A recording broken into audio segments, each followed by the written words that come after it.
la antífona del Salmo que hemos orado juntos, que leyó Pablo. Dijimos: feliz el que es educado por ti, Señor. El Señor nos educa, y saben los que son educadores o los que hemos sido educados, cuánta paciencia hace falta para ser educador y para ser o haber sido educados. Y por otro lado, en la primera lectura, esta carta de Santiago, uno de los apóstoles de Jesús, dice que nadie al ser tentado diga que Dios lo tienta. Muchas veces hemos escuchado pasajes del Evangelio donde incluso alguno que habla con Jesús, para tentarlo, le hace tal o cual pregunta. Otras traducciones dicen para ponerlo a prueba. Y Jesús, que educa a sus apóstoles con mucha paciencia, como nos educa a nosotros, también a veces no tienta. Santiago dice: no digan que Dios nos tienta, para justificar nuestros propios pecados. Es la misma concupiscencia, que significa cuando nuestros sentidos se rebelan contra la inteligencia y nos ponen la cocina patas para arriba, ¿no es cierto? Sin embargo, Jesús a veces pone a prueba a sus discípulos, que no significa tentar. ¿Están de acuerdo o no? Sí. Dios pone a prueba. Nosotros ponemos a prueba.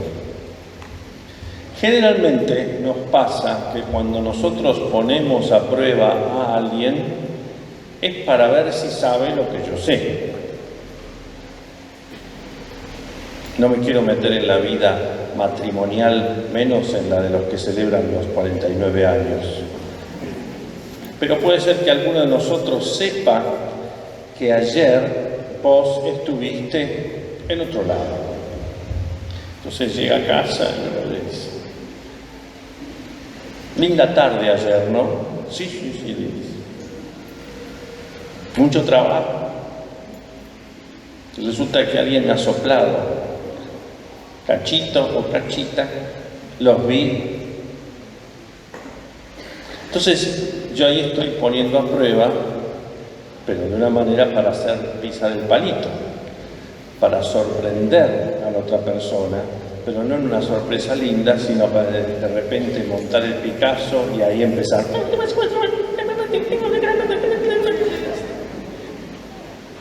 ¿Entendieron? He hablado en hebreo.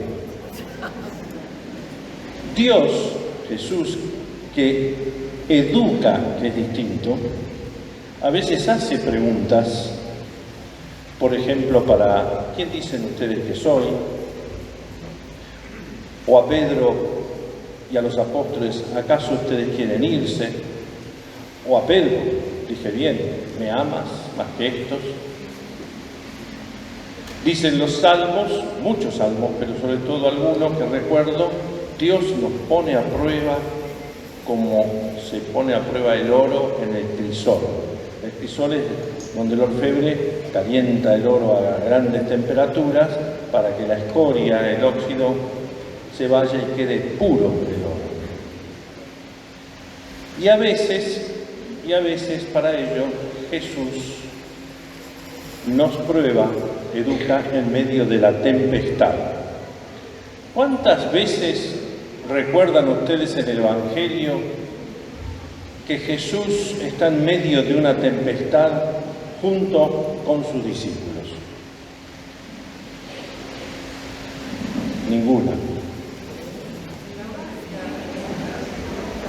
Me hacen así. Esa es una segunda, pero vamos a la primera.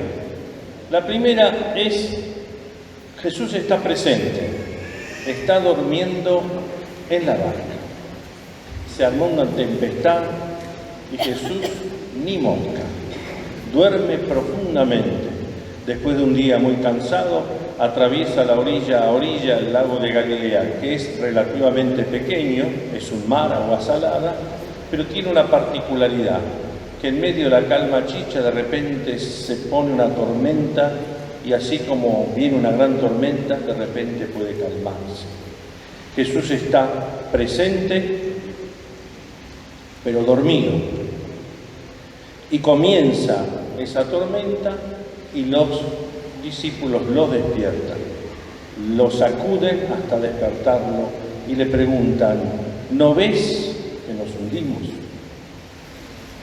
Había una canción, ¿no? Iglesia Peregrina, ¿cómo decía?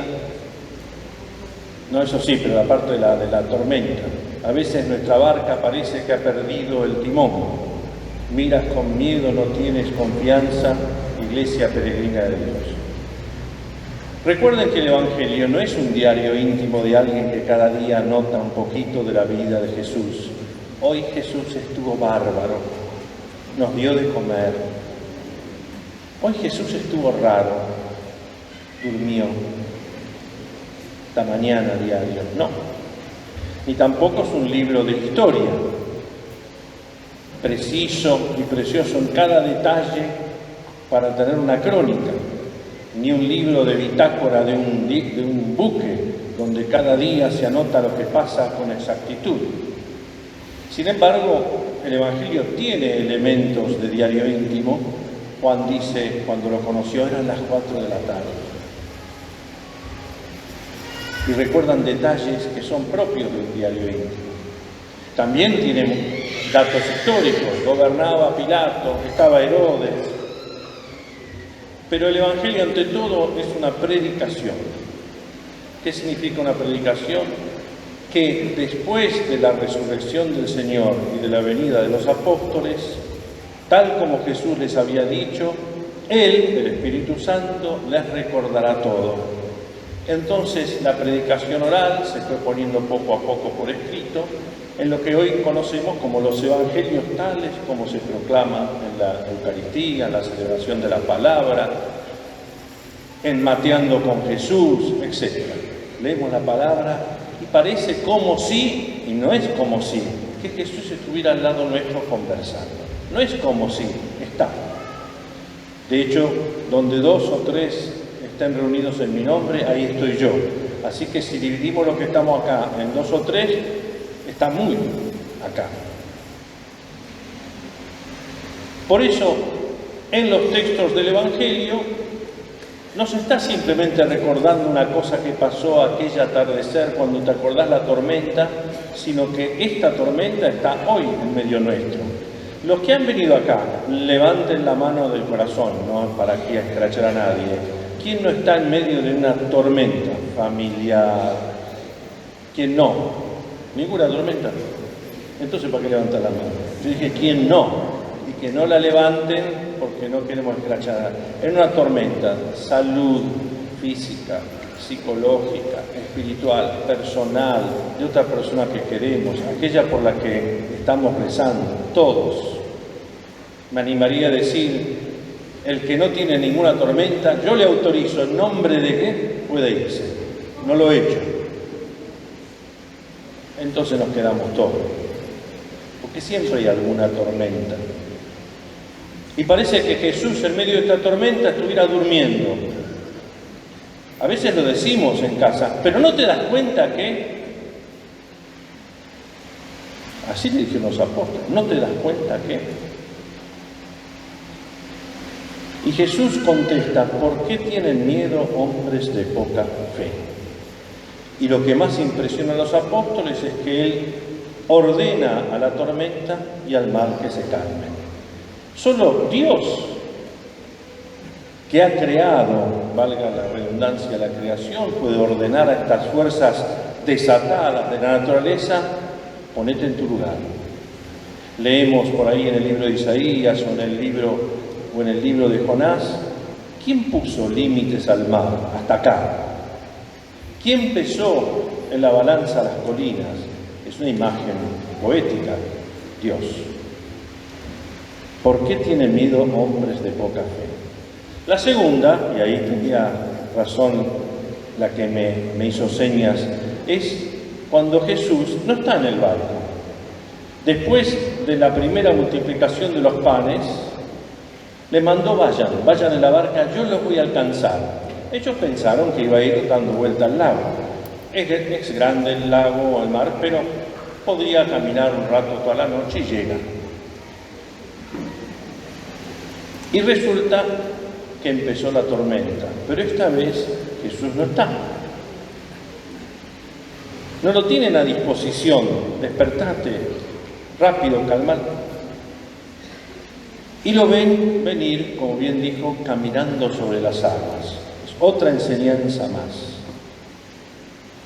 Porque a veces Jesús, que ya envió en la iglesia al Espíritu Santo, no está Él presente al alcance de la mano, despertate que hay tormenta, pero el Espíritu Santo está y sopla sobre esa barca, la iglesia, nuestra barca, la iglesia doméstica, tu familia, la mía, nuestras comunidades, nuestros movimientos, y parece que no estuviera. Y de repente aparece en medio de la noche, en medio de la tormenta, como un fantasma, y ellos empiezan a gritar, sobresaltados.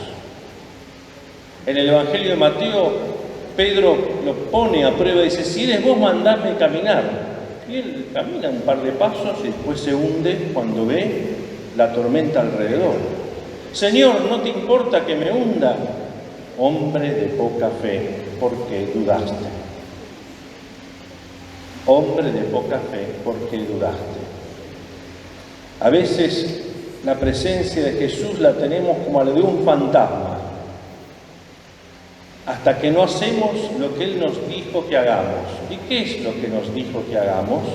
Hagan esto en conmemoración mía. ¿Y qué más? Cuando lavó los pies de sus discípulos, ustedes me llaman maestro y lo soy, hagan lo mismo entre ustedes. La memoria del culto y la memoria del servicio. Cuando parece que no está y la tormenta y da la impresión de que Jesús fuera un fantasma al que rezamos a ver si, sin embargo, está cuando celebramos la Eucaristía, está cuando nos lavamos los pies los unos a los otros en el más variado servicio que podemos ofrecer. Memoria del culto y memoria del servicio. Jesús no suprime las dificultades, pero te ofrece una confianza total y sin reservas. Y de hecho, cuando se calma el viento, después de ese reproche, hombre de poca fe, ¿por qué dudaste? Ellos dicen, verdaderamente tú eres el Hijo de Dios.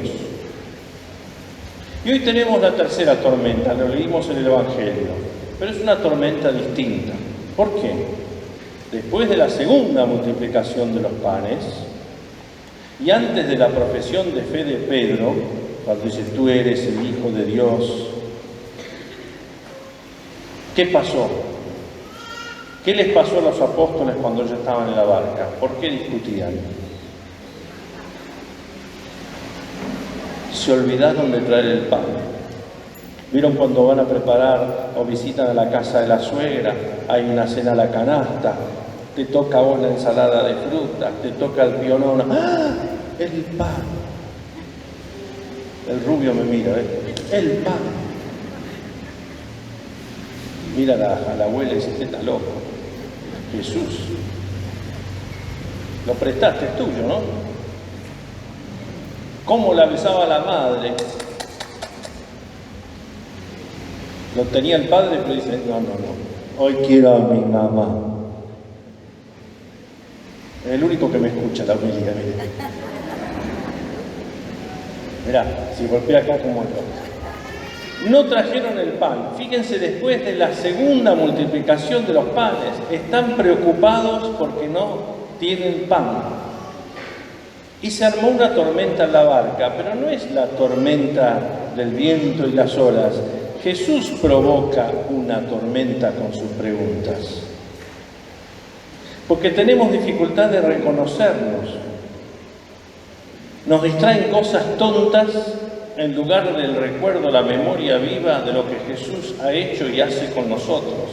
Los discípulos discuten porque tienen un pan Y Jesús les ayuda a recordar cosas que en realidad se acordaban. ¿Cuántas canastas sobraron? 12. Y la segunda, ¿cuántas canastas? 7. Lo sabían, pero discutían del pan. Típicas peleas en la iglesia. Mira el Papa, le dio el rosarito a Pichicha, le dio la estampita a Pipito. Y no viene a la Argentina. Todos los dones que el Señor nos da, y en ese momento cortamos un pelo en 4 en vertical, si se trata de los demás. Porque si se trata de mí, ¿qué contestaría? ¡No me presiones! No me presiones. Déjame tranquilo, tranquila, tranquile. ¿Qué pretendes? Me que trefe. Pelele. Ven que yo prendo también. Él mismo desencadena una tempestad de preguntas. No comprenden qué significa el pan. Solo San Juan nos ayudará a entender. El pan es su palabra, el pan es la Eucaristía. Y estos están discutiendo por el pedacito de pan, la factura, la galleta criolla, el vigilante. Te dije que vos lo trajeras, te olvidaste, salame. Y así son nuestras peleas. Se ríe acá el flaco también. Ahí es donde Jesús alerta, y termino, acerca de la levadura de los fariseos. Que en el Evangelio de ayer, que se leyó ayer en todo el mundo, le dicen a Jesús: queremos un signo, queremos que nos demuestres quién soy. Y Jesús ya había multiplicado 2 veces los panes, curó la hija de la sirofenicia, curó el sordomudo, todo así en el Evangelio. Y le piden otro signo, más. Pero no de capricho, sino quieren que él haga un signo de acuerdo a lo que ellos pretenden que sea un signo. Y bien decimos, yo digo la primera parte, usted la segunda: no hay peor ciego que el que, no hay peor sordo que el que.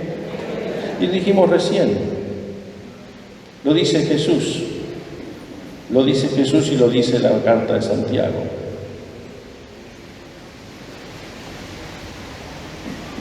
No hay peor sordo que el que no quiere ver, no hay peor ciego, por sordo que el que no quiere oír, no hay peor ciego que el que no quiere ver.